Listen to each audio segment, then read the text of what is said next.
Welcome to Health 2660. Here we don't just talk about health, we tell the stories that heal. Now please listen to the story. That evening, my father, a man whose life had always seemed as predictable and comforting as the setting sun, sat peacefully on the sofa. In his hand, he held his usual glass of red wine, its deep ruby color catching the soft glow of the lamplight. He was immersed in a book, a thick biography of Winston Churchill, a subject that had fascinated him for years. My father, Arthur, was a retired history professor, a gentle soul who found solace and joy in the written word. His life had been a quiet symphony of teaching, reading, and spending time with his family. My mother, Eleanor, a vibrant and energetic woman despite her age, was in the kitchen, humming softly as she prepared a light supper. The aroma of freshly baked bread filled the air, a comforting scent that always made our house feel like home. I, Daniel, their only child, sat across from my father, ostensibly working on my laptop, but in reality, I was observing him. There was a subtle fragility about him lately, a slight tremor in his hands, a momentary pause in his speech as he searched for a word. But tonight, he seemed more at ease than he had in weeks. He looked up from his book, his eyes twinkling with amusement. "Just one glass. It's good for the heart, right?" he said, a playful smile gracing his lips. It was a question he asked almost every evening, a familiar justification for his small indulgence. I smiled back, thinking it was harmless. In fact, I remembered reading articles touting the benefits of red wine for cardiovascular health. It was a common belief, widely accepted, and I had no reason to doubt it. "Of course, Dad," I replied. "Everything in moderation." He chuckled softly and returned to his book. That night, the house was filled with the sounds of gentle snoring, the rhythmic ticking of the grandfather clock in the hallway, and the occasional creak of the old house settling. It was a familiar and comforting symphony, the soundtrack of my childhood. Little did I know that this peaceful night would be the prelude to a life-altering event. The next morning, however, the symphony was disrupted by an unsettling silence. My father didn't wake up like he usually did. He was always an early riser, eager to start his day with a cup of coffee and the morning newspaper. But this morning, the newspaper lay untouched on the porch, and the coffee pot remained cold. My mother, concerned, went to check on him. A few moments later, her muffled cries echoed through the house. I rushed to their bedroom, my heart pounding in my chest.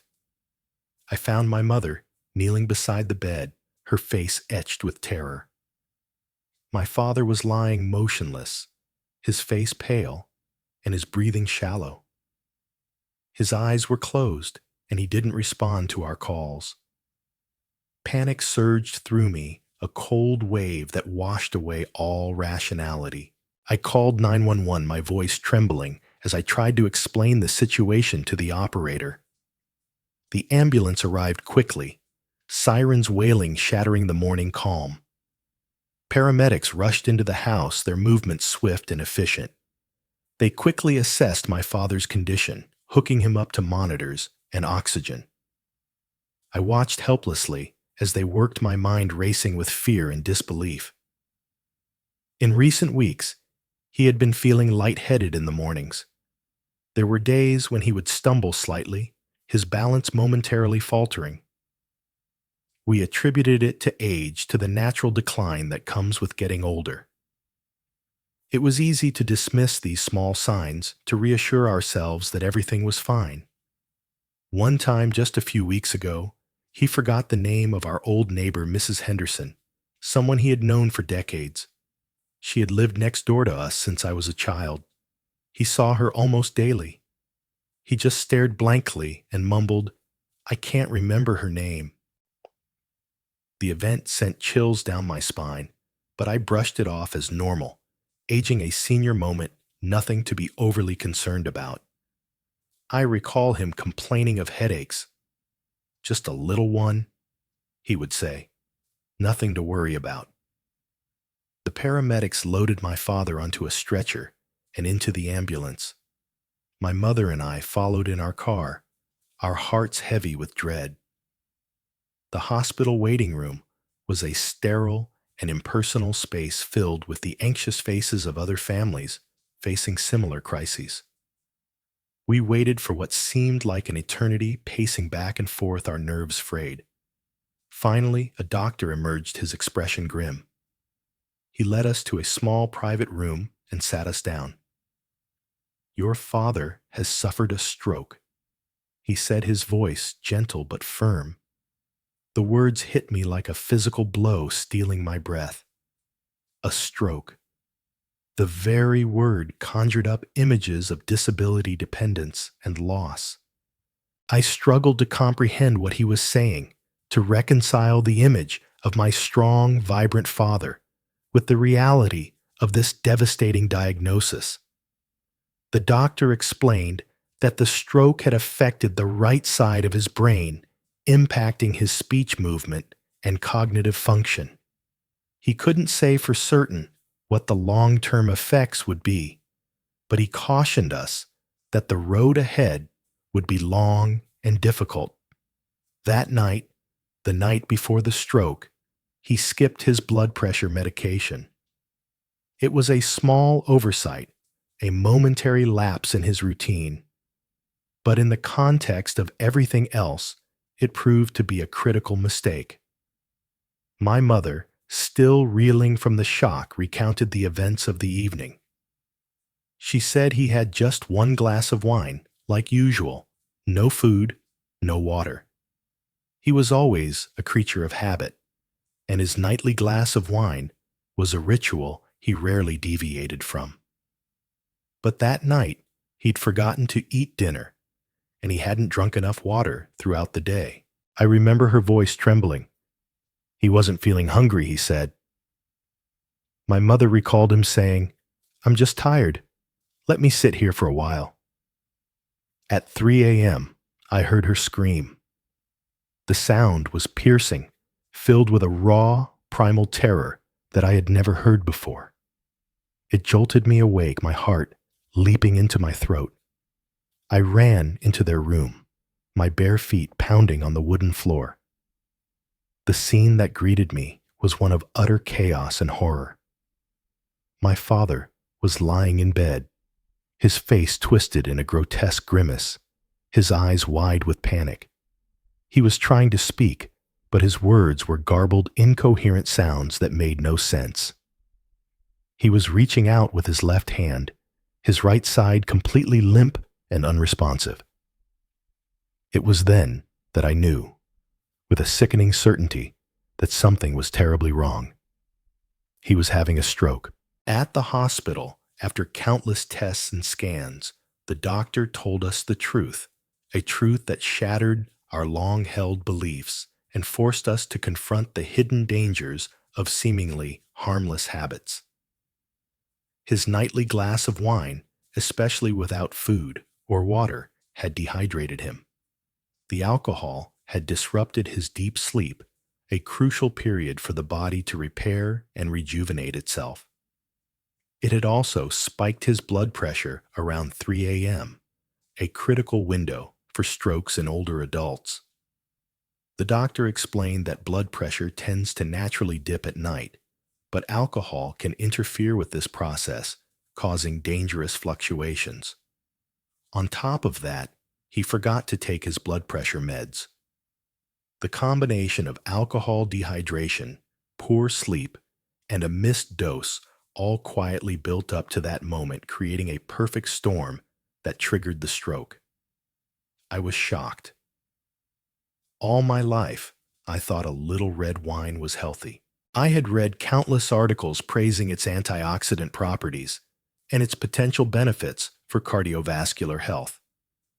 It was a common belief ingrained in our culture, and I had never questioned it. But in older adults, Even one glass can do more harm than good. It slows the liver, making it less efficient at processing toxins. It thickens the blood, increasing the risk of clots. It interferes with sleep, disrupting the body's natural healing processes, and it raises the risk of a stroke overnight, especially when combined with other risk factors like high blood pressure and dehydration. The doctor explained that as we age, our bodies become less resilient, less able to tolerate the effects of alcohol. Our livers become less efficient, our blood vessels become more fragile, and our sleep patterns become more erratic. What might be a harmless indulgence for a younger person can be a significant health risk for an older adult. My father survived, but not without consequences. The stroke left him with significant disabilities. Half his body is now paralyzed. He can't read the activity that brought him so much joy and comfort. He can't tell stories like he used to, his words, now slurred and difficult to understand. We lost a piece of him, not because of alcohol abuse, but because of what we thought was a harmless habit, a simple pleasure that we believed was actually good for him. The stroke has not only taken a toll on my father's physical and cognitive abilities, but it has also profoundly impacted his emotional well-being. He struggles with frustration, anger, and depression. He mourns the loss of his independence, his ability to read, to write, to engage in the activities that once defined him. He feels like a burden, a shadow of his former self. My mother, who has always been his rock, now shoulders the immense responsibility of caring for him. She helps him with everything from bathing and dressing to feeding and communicating. The strain is evident in her eyes and the weariness of her movements. But she remains steadfast in her love and devotion, determined to provide him with the best possible care. I, too, have had to adjust my life to accommodate my father's needs. I spend as much time as possible with him helping my mother with his care, providing emotional support, and advocating for his needs. It has been a challenging and emotional journey, but it has also brought us closer together as a family. We have learned to appreciate the preciousness of life, the importance of cherishing every moment, and the power of love and resilience. If your parents still believe that just one glass before bed is safe, please share this story with them. We didn't know better until it was too late. We were blinded by misinformation, by the pervasive belief that a little red wine is always good for the heart. But you still have time. You can educate your parents, encourage them to talk to their doctor, and help them make informed decisions about their health.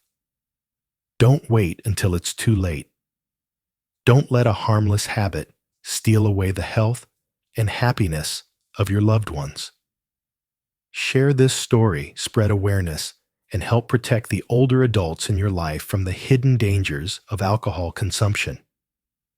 The years that followed the stroke were filled with both immense challenges and moments of profound connection. My father, despite his physical limitations, found new ways to express himself. He took up painting, using his left hand, to create surprisingly vibrant and expressive artwork. He also discovered a love for music, listening to classical pieces for hours on end, finding solace and inspiration in the melodies. We also started a new tradition of reading aloud to him. While he could no longer read himself, he loved to listen to stories, his eyes closing as he immersed himself in the narrative. My mother and I would take turns reading our voices, filling the room with tales of adventure, romance, and history. These moments of shared reading became a source of comfort and connection, a way to bridge the gap created by the stroke. We also made a conscious effort to create new memories with my father. We took him on outings to the park, to the museum, and to his favorite restaurants. We celebrated his birthday with a big party inviting all of his friends and former colleagues. We filled his life with love, laughter, and joy, determined to make the most of the time we had left together. The experience of caring for my father also transformed me in profound ways. I learned the importance of patience, compassion, and resilience. I discovered a strength within myself that I never knew existed. I became a better listener, a more empathetic friend, and a more loving son. The stroke, while a devastating event, ultimately brought us closer together as a family and taught us valuable lessons about life, love, and loss. Years later, my father passed away peacefully in his sleep, surrounded by those who loved him most. We were heartbroken, but we also felt a deep sense of gratitude for the time we still had with him after the stroke, for the memories, and for the lessons his life taught us. His story has become something I share often. It's not just about loss, it's about the importance of paying attention to the little things we often overlook. A habit we thought was harmless, a nightly glass of wine, turned out to carry more risks than we ever imagined, especially for someone older. I'm not a doctor, just someone who lived through it. And if sharing this can help even one person avoid the same pain, then it's worth it. My father's quiet strength, his love of books, and the gentle way he lived his life continue to guide me. I miss him every day, but I carry his story forward with love. Health 2660. Thanks you for listening. We'll see you in the next video, and until then, be kind to yourself.